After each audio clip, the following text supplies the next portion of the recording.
Hey everybody, welcome to my YouTube channel today where I talk about chain stitch embroidery. In today's video I'm going to be talking about how to make this lovely pillow using this machine right here, which I have 3 threads in top, bobbing around the needle, chain stitch, and chain stitch from the bottom. So today we're going to be making this pillow and I'm going to show you how I do the embroidery on the pillow. It's pretty cool. I have stuffed it just so you can see what it will look like in the finished product, and I put my little tag on it. But I'm going to take the stuffing out and I'm going to put it through the laundry because, as you can see, I have my little white pencil marks on it. So in the video I'm going to be doing all of the embroidery on this pillow, and then I guess I'll put a still shot in. I mentioned where I got the designs from. Thank you, Bob Trump. I'll put a still shot in. The designs are at a link in the Facebook group. I'll put a still shot of the Facebook group title right after this intro. And then I used this chain stitch machine, and I used my Singer industrial straight stitch machine and a domestic baby lock to complete the pillow. I'll put some still shots of those machines in the video as well. But basically, most of today's video is me sort of going around this thing, talking about some little tips and tricks and things that I've learned from members in the Facebook group who, there's lots of members in the Facebook group. I think we're up to 2,000 now, and there's people with lots and lots of embroidery experience. So I talk a little bit about stabilizer that I'm using, how I mark the fabric, and how I finish off and tie a knot, and some little tricks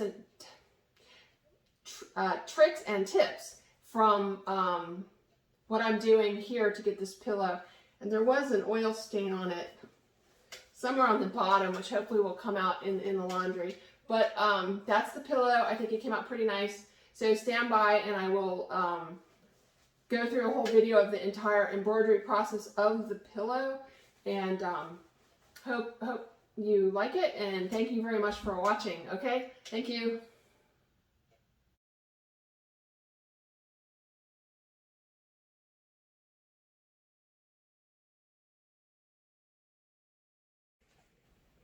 Hey everybody, so I'm here with the Mauzer, and I've got the silk rayon floss coming up from the bottom to do the chain stitching. I have cheap Walmart yarn coming down from the top with very little tension, and I'm wrapping it with a strand of Mauzer coiling thread, which I have in this bobbin. So these are the, oops. This is the coiling thread. This is the coiling thread. This is the yarn. And this is the chain stitch silk rayon floss from below. The yarn is actually like an ombre kind of yarn. So I have been kind of practicing, just making sure it was working right, and testing. So you can see that the thicker stranded thing is wrapping around the yarn as it changes color, and you can't really see the chain stitch too much. It's sticking out a little bit when you turn the corner, and I haven't quite figured out how to get rid of that because of the way that the spool kind of wraps around that yarn. It tends to push it to the side, so I'm thinking it's that. So what I'm going to do today, I have this 1/2 of a pillow here, and I've drawn on it a design. This is a design from Bob Trump that is like really cool and perfect for the chain stitch. And what I've done is I have figured out that it looks a little better in the clockwise direction than the counterclockwise. So I'm going to start in a way that I can do most of these in a clockwise direction. This is just a piece of, I think it's like upholstery fabric, and I have pinned on the back of it one piece of cutaway stabilizer. I got this cutaway stabilizer in like a pack of 100. It's 15 inches by 15 inches from Madeira, and I don't really use it for anything else except this, testing my stitches, cut it up into little pieces. And then I have found out that the 3-thread embroidery kind of does a little better with the stabilizer. Like you can see there's a little puckering going on here, but I also have the chain stitch tightened up pretty tight. Might be causing some of the puckering. So I had to draw myself some directional arrows on here so I don't get lost while I'm sewing, but I'm going to be using my fantastic Mauzer machine, which I just put a drop of oil on everything. So I'll put you in the phone holder and get started. So I purposely ended with my machine going in the direction away. Oh, I did just oil my machine, so I'm just gonna like blot the front real quick. Stick my finger in there, go under here. Okay, maybe under the table real quick. Okay, now we can start. So I'm gonna hang on to my thread tails here, and I'm gonna slide my piece under,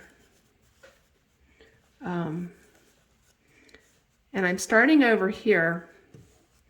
So this machine is still a little new for me. I'm still learning, so I kind of start a little bit, like just a little bit behind where I'm going to end up. And this design, this is a Bob Trump design. There is a link in the Facebook group to like 30,000, 40,000 images that Bob Trump has saved over his life. And did I get oil on it? He very graciously shared those images with the group for our use. And I have to say they're like really amazing because they're special for chain stitch.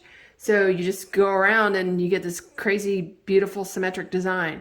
If you go into the Facebook group and you search, I guess search under the name Bob Trump link, we use some keywords, you know, like link or images, file, something like that. It'll come up and you'll see there's a link to a Google Drive where you can go in and download something like 35 or 40,000 images, historic images of chain stitch and things like that. Anyway, okay, so I'm going to start. Usually I kind of start by hand just to make sure that it's getting the chain part. And now I'm going to go. And hopefully I can sort of stay on my path. See, I'm already off my path. But I'm going to just kind of keep going because you don't want to jerk back. People will see that. So just going to try to go nice and smooth. So I'm getting a nice fat like cord. It's a really interesting look. It's a little different than a chain stitch. I have my machine set on its longest stitch right now. I don't really know what that is, but I kind of wanted the wrapping things to be a little spread out. So the key with this is to just be smooth, simple design. Have sort of that ombre yarn, so it's changing color as I go, which is interesting because the wrapping and the chain stitch are both pink. Sorry, I felt like there was a hair on my hand. Oh my God. Just got oil dripping off the machine onto my fabric. You can't see it, it's in the back. Where did that come from? Where did you come from? Okay. So, I should say, I don't know where, that was a big drip. Thinking about Melanie now. So I think I got most of it up. I'll put some like scrub stuff on it. I was gonna show you. Okay, hold on. You can't see it.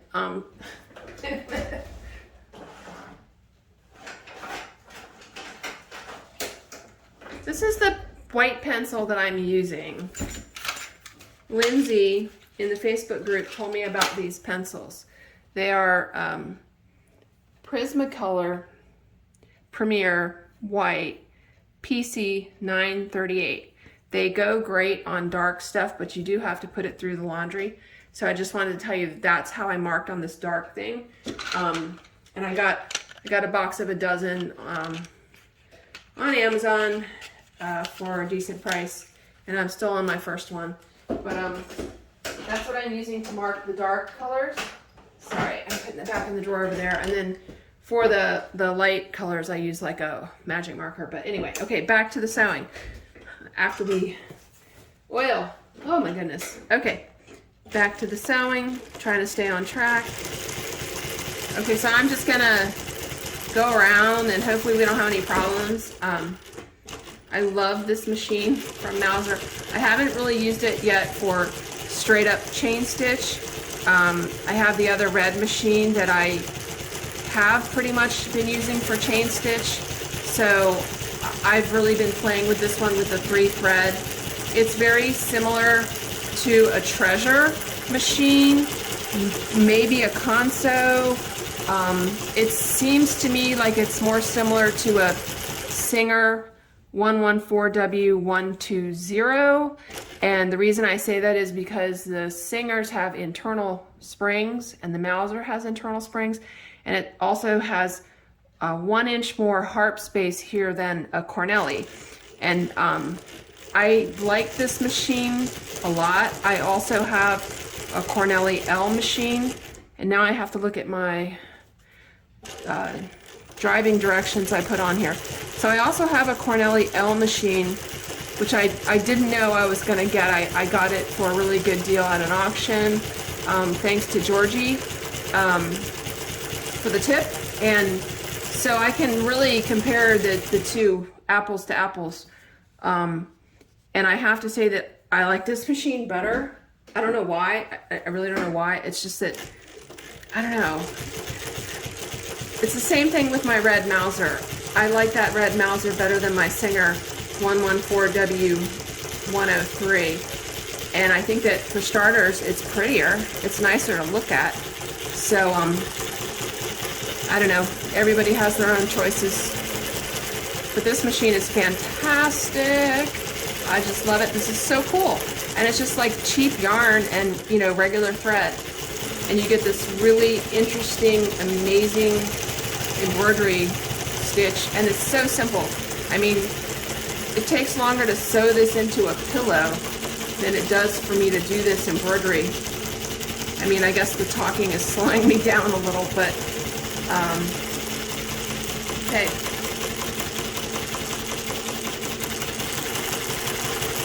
I'm trying to be smooth and not jerk.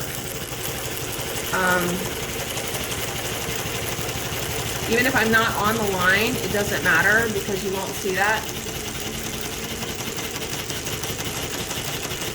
Okay, now I'm coming around here. I am supposed to go over here and keep going. So I'm gonna, I think I'm gonna flip this tail. I don't know, can you see that? Can't tell. I'm gonna move my tail over here to the other side so that I don't catch it in my stitching. And I'm gonna put that to the underside. You know, I should be doing that right now. Okay, hold on.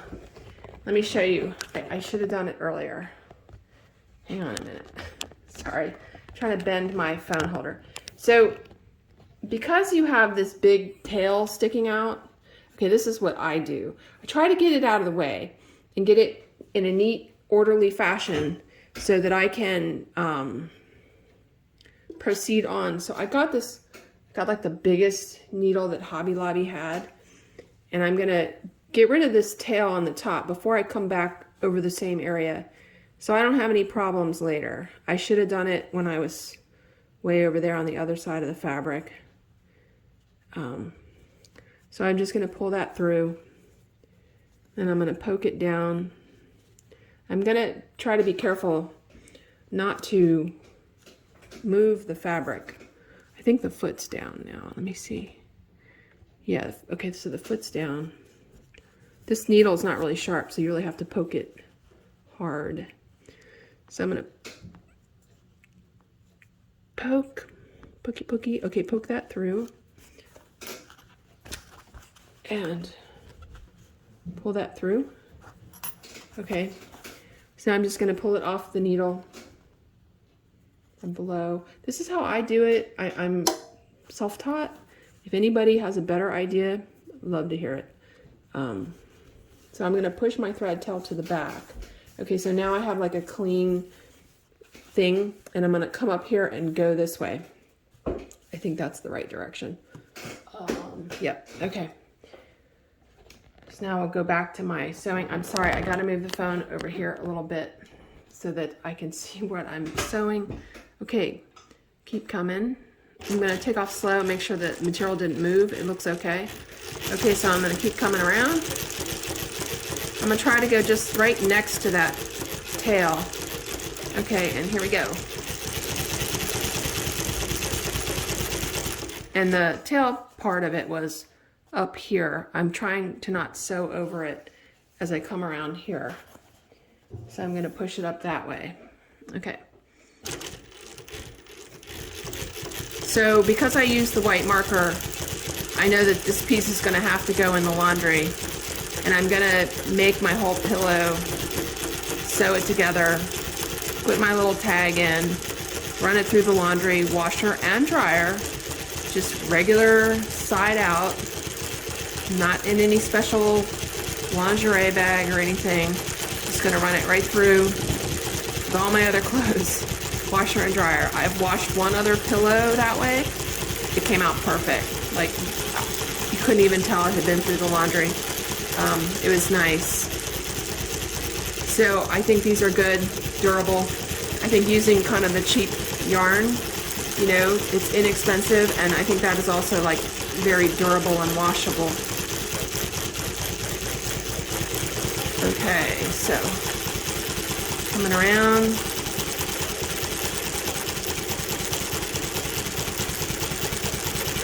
So this machine with the 3 threads, it's really a cool machine. It is fantastic. I do not recommend that somebody get this as a first machine. I'm sorry, I just don't. I was using the other machines for 2 years before I got a machine like this. 2 years is kind of a long time. Okay, now I have to go up and cross that other one. But I learned a lot. I learned so much in those 2 years. Okay, the phone's in the way. I can't see. I'm gonna move you over here so I can keep going, see where I'm going. And I'm sorry if the phone is bouncing. So, yeah, I don't recommend this for a first machine. I mean, it can be done, certainly. The frustration and the learning curve will just be longer and more frustration. But I really recommend getting the other machine first. And if you happen, if you happen to get a machine from Mauzer, you know, they're really reasonable and good quality. Sorry, I'm trying to move you here so you can see and so I can see. I'm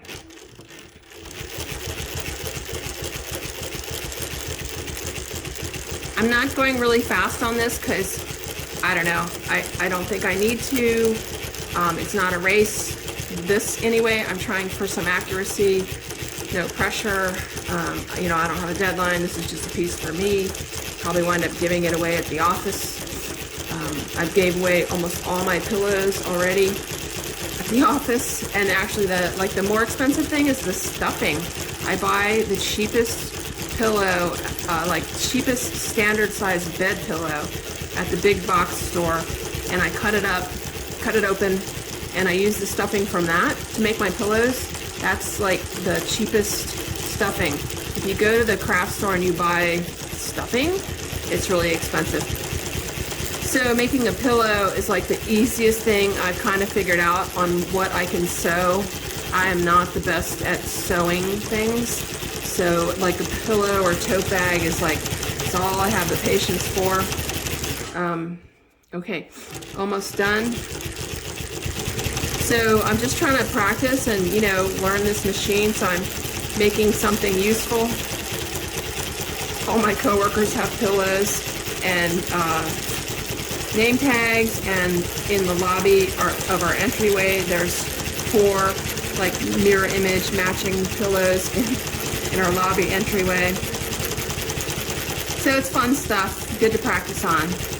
Okay, so I'm coming back around to where I started. And wow, it looks like I'm on the exact same color. Imagine that. So I'm just gonna go like one more. You always, this machine, it stops like one shorter than you think it did. So I'm gonna go one more. I'm lifting up my needle. Now, of course, You can't see because the spool's in the way. Hold on. Let me turn you around here. Oh. Okay.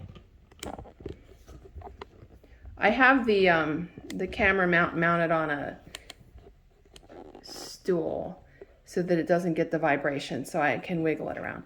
Okay, so it's pointing towards me, so I'm reaching under the table and pulling out slack. I'm gonna lift up my foot and I'm gonna try not to break my thread because I want to use that to tie a knot. So I'm pulling it away. I'm gonna kind of loosen this a little, trying to pull it away. Pull out a little more slack from below. Gonna pull it away. Come on. If I pull too hard, I know I will break my thread. Okay, I'm gonna get my fancy hook knife and I'm gonna come in here. The silk rayon thread is on the back here behind that yarn. And I'm gonna see which one is coming from below. Sorry, I'm hitting the phone with my arm a little bit. Okay, I can't tell which one is coming from below. I really don't want to break my yarn, my chain stitch thread, because I want to use it to tie. All right, hold on. Okay, so what I'm going to do is I'm keeping a little tension on it, and I'm going to rotate everything around back to like normal. So now I can see my chain stitch thread. Okay. There we go. So I'm doing it this way. I'm not breaking it because I need that long thing to tie. So this here is coming up from below, so it's way long. So I'm going to just cut it over here and carefully pull this out. Get that off the needle. Okay, great. Okay, now we're good. Now I'm going to pull some of this pink thread out, which is in this bobbin here. And then I'm going to pull the yarn down from the top. Okay. So I've got some slack of those. This pink one is really tight tension because I wanted it to wrap around the yarn and like hold it right there in place. And then the yarn is super loose because I wanted it to follow the chain stitch. So now I'm going to cut these. Okay. Now we are free. I'm going to wind the hand wheel backwards a little bit to get that needle back up into the nipple. I'm going to carefully pull that out. Okay. We are free. I'm going to go over here. I'm going to raise you up a little bit so you can see what's going on. Okay. So now, oh, you know, I bet I sewed over the tail. Yep. Okay, but not too bad. I can cut it. I wasn't paying attention because I was talking. Okay. So now I got the three threads from the top down here, and I'm going to feed the top one down. So sometimes it gets a little wonky. Let's go over here. Sometimes it gets a little wonky, and you might have to do something like take the chain stitch and do another stitch or something just to get this thing tightened down. But I look like I did pretty good here because I started a little early. So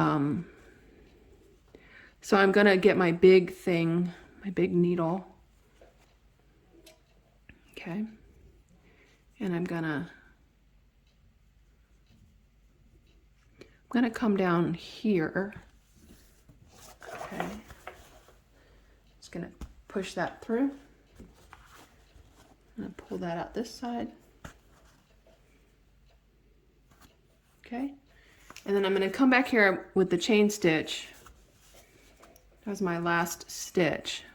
So I'm gonna just maybe make sure that everything is kind of looking how I want. I want this to look seamless, and I didn't quite achieve that. But I'm gonna make it happen. So I'm gonna use a regular, like large eye threading needle for this. I do have the quick thread needles that Christy in the group showed us the link, and I bought, and I love those for just regular chain stitch.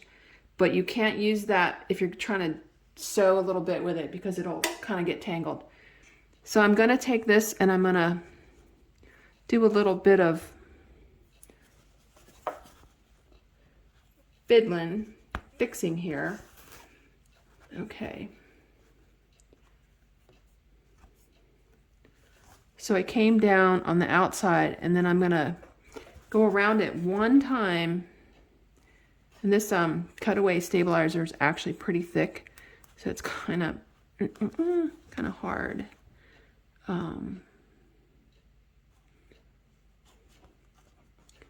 Trying not to, I need a thimble. Trying not to stab myself. I'm not gonna mess up my table by pushing on my table. Okay, I'm sorry, this is turning into a really long video. Okay, got it. Now come back up here, make sure that I'm on the right side of my thing, up there. And what I'm doing is I'm kind of like trying to just sort of sew or link together the two starting threads. Okay, got it. All right, pull this out. Okay. This design was kind of cool because I started and ended in the same spot. It's not perfect, but it looks pretty good. My ombre yarn. Okay, so this is what I have been doing. I just come down here and I take both sides and I'm going to tie it in a knot. I'm not pulling too tight because I don't want to put tension on the other side. All 6 strands. Done. That's it. I could go one more just for, you know, for fun. Okay. And then I'm going to leave like an inch. Doesn't matter. It's going to be on the inside of the pillow. Okay. And that's it. So that's my pillow. I'm going to now sew this into a pillow. It's pretty cool. I'm happy with it. I'm going to make this into a pillow and have to put it through the laundry. Melanie, you cursed me. I got a spot of oil. Anyway, oh, and shout out to Karen. I don't know if I mentioned that already. I'm using pins to hold my thing on, and they are tucked. The little needle is, the pointy part is tucked under here safely so it doesn't poke me. I have to admit, I was not a fan of pins, and Karen said, you know, she likes them.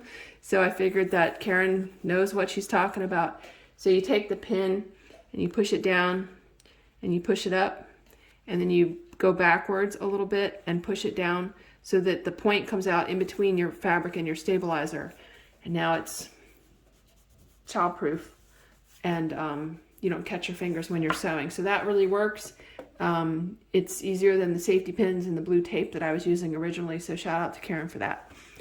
Anyway, okay, so that is the project done on the Mauzer 3-thread chain stitch machine.